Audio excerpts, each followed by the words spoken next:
Hey guys, today I tied up some cotton velour and I thought I would record some of the process so you could see it.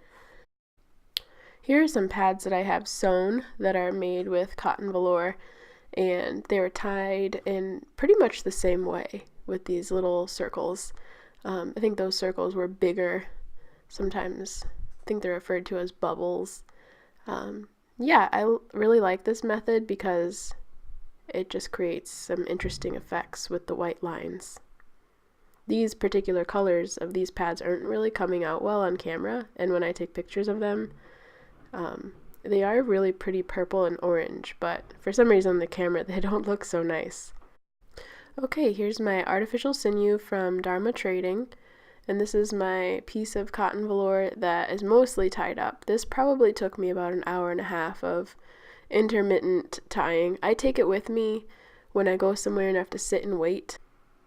So I've gathered up a portion of fabric and then I wrap the sinew around just a couple times and then tighten it just a little bit, and then I wrap it around 2 or 3 more times, and then I get rid of all the slack in the line so that I can pull tightly from the roll of sinew, and then I pull as tight as I can to make sure that it's going to be a nice crisp white line. And then from there I just keep searching for more spots to put little dots, circles, bubbles, whatever we call them, and I'm not particular about what they look like. I try to stay consistent with how I'm tying all of them because I like my whole piece of fabric to come out looking consistent. But if you're just starting out with tying and dyeing, it could be a good idea to experiment through the whole piece. That way you don't end up having the whole piece look a way that you don't like. And it just looks cool when the whole piece is varied. But for pad selling, sometimes it's nice to have an entire piece that's very uniform so that you have the option to do a group order, and then people generally know what they're going to get from the piece of fabric. So now I'm going to speed this up a little bit and hopefully it's not too hard to watch, but I'm just concentrating on keeping this whole hunk of fabric as uniform as possible so that when I go to dye it, the color will saturate evenly. I'm probably going to ice dye this, so I'll soak it in soda ash. I'm going to go throw this in the bucket of soda ash solution and let that soak for a half hour or so.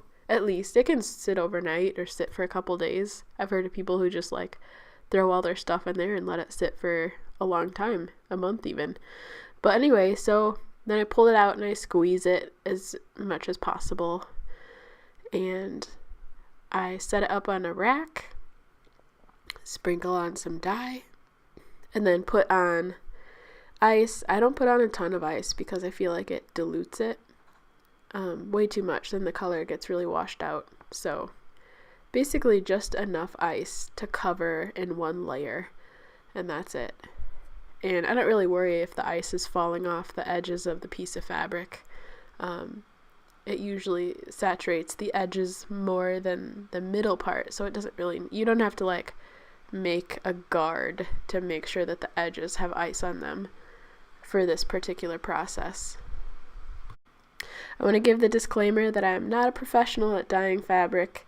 I just like to learn things through YouTube, so everything I've learned I've pretty much just discovered through videos and tutorials on the Dharma Trading site. If you like YouTube videos, check out the channel Crispy, Crispy. He has some really cool videos on ice dyeing t-shirts, and you can use those same methods for dyeing fabric.